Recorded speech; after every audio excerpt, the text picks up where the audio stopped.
परम पूज्य श्री साहिब जी, मुद मंगल में संत समाज, धर्म प्रेमी सज्जनों, माताओं, बहनों, बहुत ही सुंदर भजन और विचार हम संतों की सुन रहे थे। वास्तव में संतों के विचार अनमोल होते हैं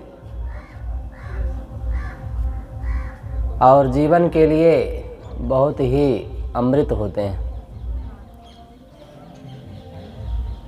जीवन को अमर करने वाले होते हैं। सतगुरु कबीर साहब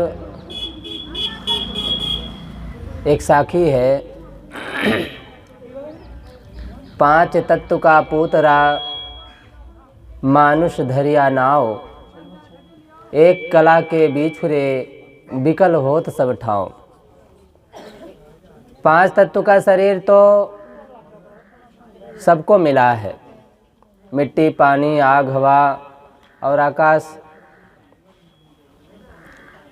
आकाश कोई तत्व नहीं है।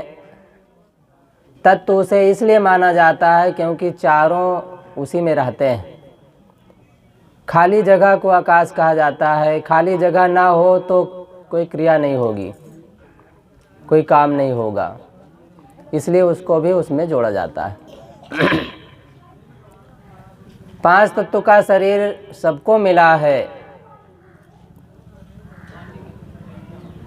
पशु भी 5 तत्व के शरीर ही पाए हैं, लेकिन वो पशु हैं।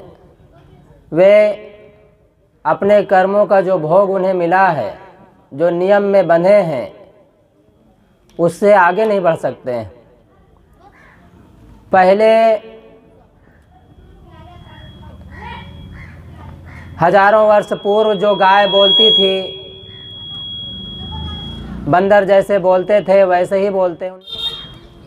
वहाँ कोई विकास नहीं है, कोई सुधार भी नहीं है। जो पशु शाकाहारी है वो शाकाहारी है, जो पशु मांसाहारी है वो मांसाहारी है। वहाँ ज्ञान की बात नहीं है। कुछ है अपने खूंटे को पहचान लेते हैं, अपने मालिक को पहचान लेते हैं, बस इतना ही कुछ उसमें होता है। मनुष्य जीवन श्रेष्ठ जीवन माना जाता है जिनको 5 तत्वों का शरीर मिला है। सतगुरु कबीर साहब मनुष्य के लिए कहते हैं। एक बच्चे से मैं पूछ रहा था, संतों से क्या मिलता है, संतों के पास क्यों जाते हो? बहुत ही सटीक और बहुत ही सुंदर जवाब उसने दिया। संतों से ज्ञान मिलता है और संतों के पास बैठने से कितनों बोझिल मन हो, जीवन हो, हल्का हो जाता है और जीने का तरीका मिलता है। इस साखी से बिल्कुल बात फिट होती है।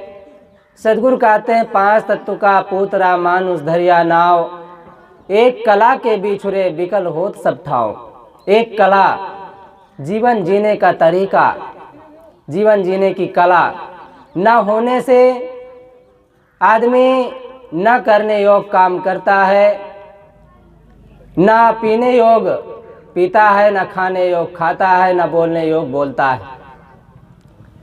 अगर जीवन में जीने का ढंग आ जाए,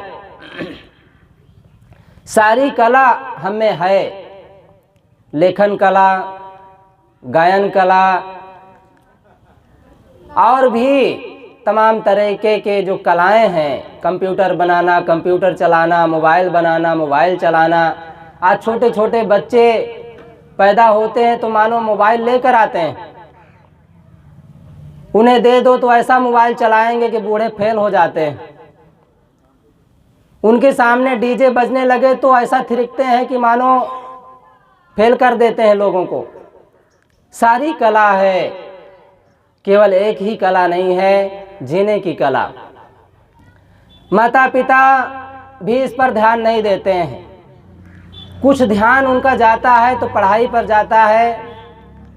पढ़ना बुरा नहीं है, पढ़ना तो चाहिए, बिना पढ़ाई के आदमी भोंदू कहलाता है। जब हमें शिक्षा मिलती है तो बहुत सारी जानकारियां होती हैं, हम निर्भय होते हैं, आगे बढ़ने में हमें बड़ी सरलता होती है। इस पर सबका ध्यान है, लेकिन बच्चे को कैसे बोलना चाहिए, माता पिता बड़े बुजुर्गों के साथ कैसा व्यवहार करना चाहिए, इस पर किसी का ध्यान नहीं है। पहले जन्म पुत्र का भयो, बाप जन्मिया पाछे, सदगुरु कबीर साहब कहते हैं। बाप पूत की एक नारी, ये चरज कोई काछे। सुनने में उल्टा लगता है, लेकिन हमारे जीवन की बात है, व्यवहारिक बात है। दुनिया में किसी का जन्म होता है तो बेटे के रूप में होता है। आज तक दुनिया में कोई पिता नहीं पैदा हुआ है, पैदा होते ही कोई उसे पिता नहीं कहता है। 10-20 साल के बाद उसकी शादी होती है, कोई उसे बेटा पैदा होता है, तब लोग उसे पिता कहते हैं, माँ बहन को माँ कहते हैं। पैदा होते ही कोई माँ नहीं बन जाती है, पैदा होते कोई पिता नहीं बन जाता है। पहले जन्म पुत्र का भयो। साहब कहते हैं यदि पुत्र बदल जाए, पुत्र का स्वभाव बदल जाए, पुत्र के अंदर वो ज्ञान, वो रहनी आ जाए, वो बोली भाषा के संस्कार आ जाएं, जिससे बड़े बुजुर्गों को आदर मिलता है, अतिथि को देवता समझा जाता है, माता पिता को देवता समझा जाता है, ऐसी भाषा उसके जीवन में आ जाए, ऐसा जीने का ढंग आ जाए। कोई मान लो आपके घर में ऐसा बेटा हो जो सुबह उठते ही माता पिता का चरण स्पर्श करता है, मीठा बोलता है, आज्ञा का पालन करता है, ऐसे बेटे को कौन पसंद नहीं करेगा बताओ। ऐसे बेटे को हर माँ बाप पसंद करेंगे। और सुबह उठते ही कोई ऐसा बच्चा पैर चरण छूना तो दूर की बात, क्रोध में बोलता है, जैसी तैसी भाषा निकालता है, ऐसे बच्चे को कौन पसंद करेगा। दुनिया में कुछ ऐसा नियम है, सरकारी नियम है, कितना खूंखार बेटा हो उसे हिस्सा मिलता है, माता पिता के हिस्से में उसका हिस्सा हो जाता है। अगर माता पिता ना देना चाहें तो लड़ करके लेने की तैयारी कर लेता है, सरकारी नियम से ले लेता है। लेकिन बंधुओं, माता पिता के जो गुण हैं, भक्ति भावना है, ज्ञान है, भजन करने की कला है, ध्यान करने की कला है, वो बच्चे क्यों नहीं ले पाते हैं, और माता पिता इस पर ध्यान भी नहीं देते हैं। बंधुओं, माता पिता को इस पर ध्यान देना चाहिए। अगर हम अच्छे पिता भविष्य में बनना चाहते हैं तो पहले अच्छे बेटा बनना पड़ेगा। अच्छा बेटा बन गए तब हमारा जीवन में जो मनुष्य जीवन है ये सार्थक हो जाएगा। बाप पूत की एक नारी, ये चरज कोई काछे। ये जो बाप पूत की एक ही नारी है, इस आश्चर्य को कोई बिरला बूझता है,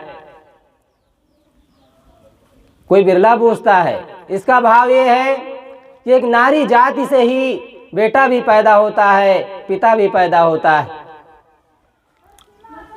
बाप पूत की एक नारी, ये चरज कोई काछे, इस आश्चर्य को कोई बिरला समझता है। इसका मतलब ये है कि जो नारी है वो मूल में है, घर में वो मालकिन होती है, घर की वो देवी होती है, घर की वो माँ होती है, घर में वो पत्नी होती है, घर में संस्कार देने वाली एक जगत जननी होती है। दुनिया में जो जगदम्बा मानते हैं, 4 हाथ 8 हाथ वाला माँ मानते हैं, वो माँ को एक बार ना पूजें चल जाएगा, उसका ध्यान ना करें चल जाएगा, लेकिन घर में एक बूढ़ी माँ के चरण छूते हैं, समय से उसे भोजन देते हैं, समय से उसका आदर करते हैं, तो ये मानो जगदम्बा की पूजा हो रही है। आज दुनिया में जगत अम्मा जिसे मानना चाहिए उसे लोग नहीं मानते हैं।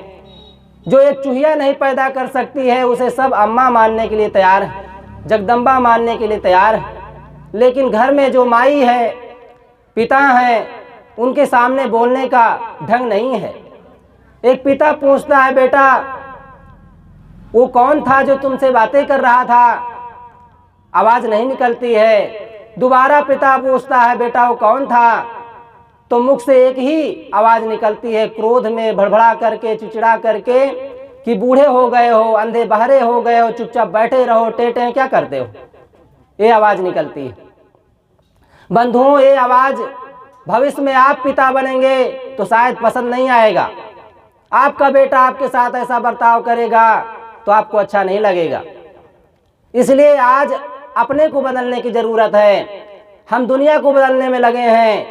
इसलिए किसी कवि ने कितना सुंदर कहा है, बदल दे सारी दुनिया को, बदलना ही तेरा काम है। सबसे पहले आप बदल जा, इसी में तेरा नाम है। हम नाम ही तो चाहते हैं, हमारा बेटा हमारा नाम करे। जब उसे संस्कार नहीं देंगे, ज्ञान नहीं देंगे, संतों से नहीं जोड़ेंगे, भक्ति धर्म नहीं सिखाएंगे, तो नाम नहीं करेगा। आपका नाम काट के अपना नाम लिख देगा। आज यही तो हो रहा है। माता पिता का नाम काट करके अपना नाम लिख दिया जाता है।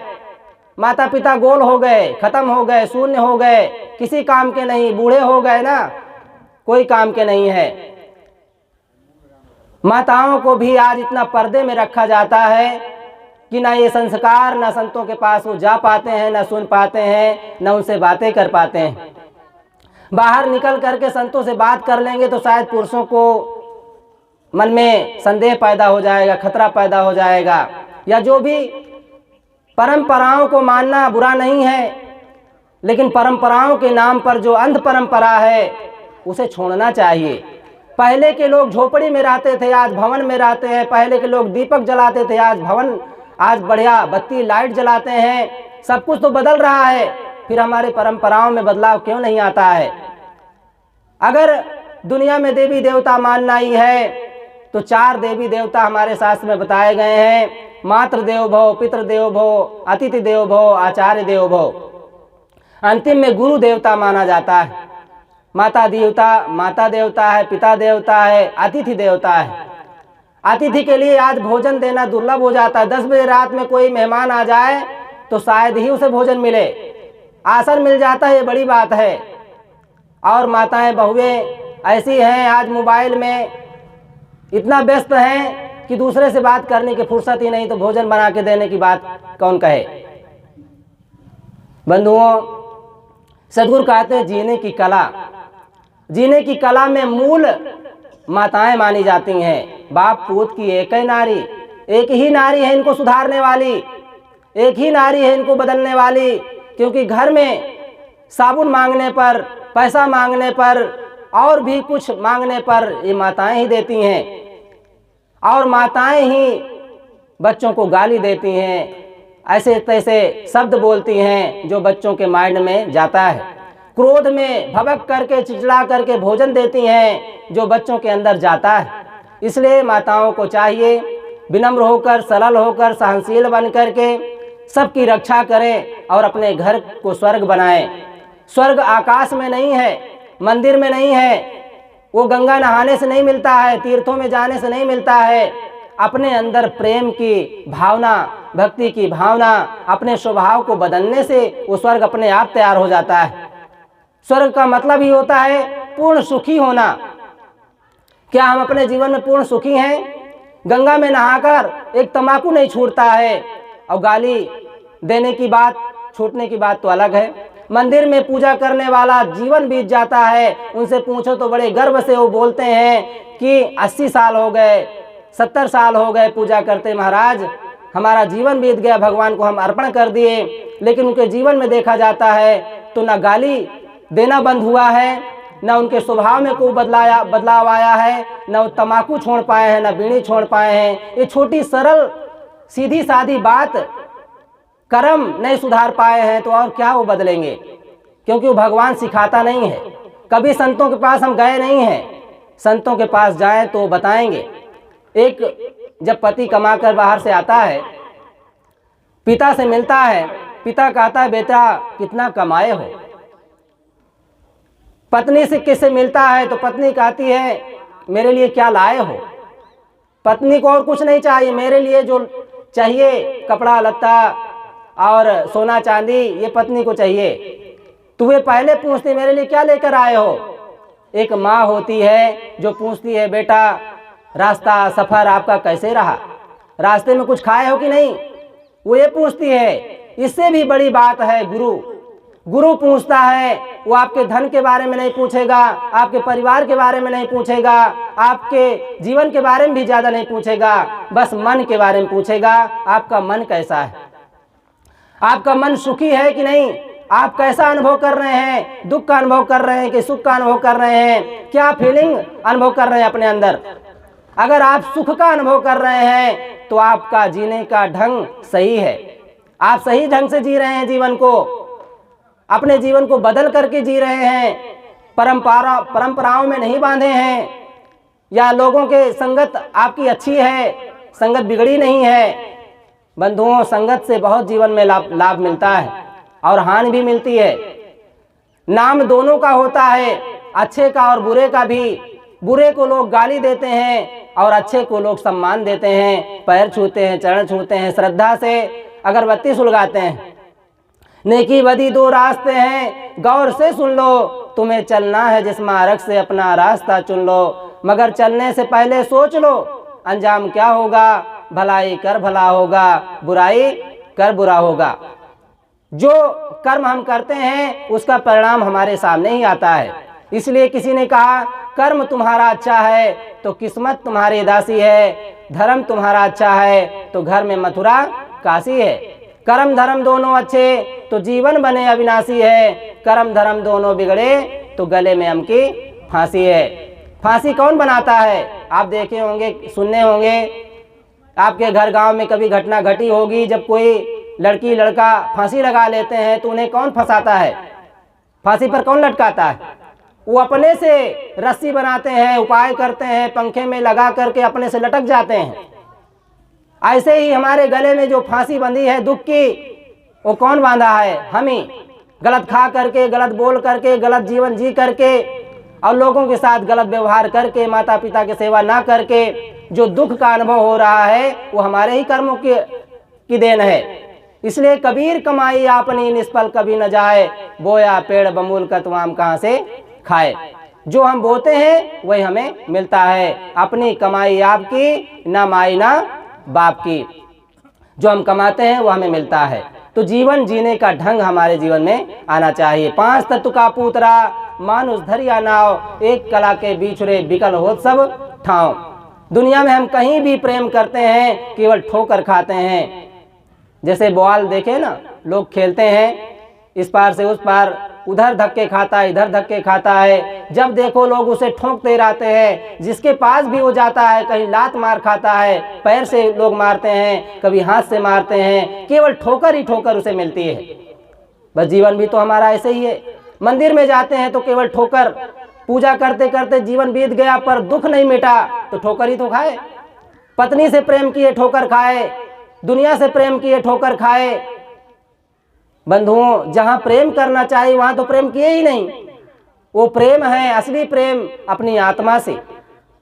आप अपनी आत्मा से प्रेम करते हैं तो सोते जागते उठते बैठते, रास्ते में, देश में, विदेश में, कहीं भी आपका साथ वो नहीं छोड़ता है, हर क्षण आपका साथ देता है। आप कभी उसके अलग नहीं हो सकते हैं, फिर भी उसको भुलाए हैं।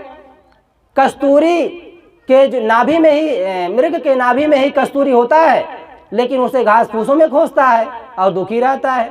माँ के बगल में ही बच्चा सोया है, लेकिन सपन में वो देख रही थी कि मेरा बच्चा खो गया और उठ करके बच्चे को खोजने लगी, जबकि उसका बच्चा उसके पास में सोया है। ऐसे ही हमारी आत्मा हमारे पास है। लोग कहते हैं उसे दिखता नहीं है, वो दिखाई नहीं देता। बंधुओं, कोई जरूरी नहीं कि जो दिखती नहीं वो होती नहीं। आप अपने आँख को नहीं देख पाते हैं, अपने पीठ को नहीं देख पाते हैं, अपने बाएं हाथ से बाएं हाथ को नहीं पकड़ पाते हैं। ऐसे ही आत्मा पकड़ने की चीज़ नहीं है, देखने की चीज़ नहीं है। आप हैं, ऐसा अनुभव होता है कि नहीं?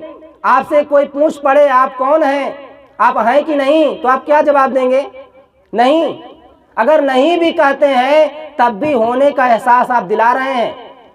दूसरे के लिए कोई पूछे फलाने हैं कि नहीं, तो आपको सोचना पड़ेगा, विचार करना पड़ेगा कि है कि नहीं, देखना पड़ेगा है कि नहीं, कई तरह से आपको सोचना पड़ेगा। लेकिन अपने बारे में नहीं सोचने की ज़रूरत है, उसके लिए कोई प्रमाण की भी ज़रूरत नहीं है, कोई इतिहास की भी ज़रूरत नहीं, कोई शास्त्र की भी ज़रूरत नहीं है। आप हैं इतना काफ़ी है। फिर भी उसको भूले हुए हैं और उसके भूल में ही अनेक प्रकार के हम दुख खा रहे हैं। 5 तत्व का पूतरा मानुष धरिया नाव, एक कला के बिछुड़े बिकल होत सब ठाव। एक कला, जीवन जीने का ढंग न होने के कारण जीवन में बोली अपने जीवन को पहचानने का जो ढंग है, अपने जीवन में जो आत्मा की पहचान, अपने स्वरूप की पहचान ना होने का जो काम है, जो उसको हम पहचान नहीं पाए हैं, उसी के कारण मंदिर में, मस्जिद में, गिरजाघर में और आश्रम में लोगों के पास हमें दौड़ना पड़ता है। अच्छी संगत में अच्छे लोगों के पास जाना बहुत अच्छी बात है, लेकिन सबसे बड़ी बात है अपने को जानना। और अपने को जानने के लिए जिन लोगों से, जिन संतों से, जिन संगत से हमें उसका बोध होता है, वहाँ जाना चाहिए, उनसे मिलना चाहिए, उनकी सेवा करना चाहिए, क्योंकि उनकी सेवा से हमारा चित्त शुद्ध होगा और चित्त शुद्ध होगा तो निश्चित है अपने आप का बोध होगा और अपने आप का एहसास होगा, अपने आप का अनुभव होगा। मैं सदगुरु कबीर साहब एक साखी के माध्यम से कुछ कहने का प्रयास किया, यहीं पर अपनी वाणी को विराम देता हूँ और एक बार जोर से जय बोलिए सदगुरु कबीर साहब की, संत समाज की, भक्त समाज की। साहेब बंदगी, साहेब बंदगी।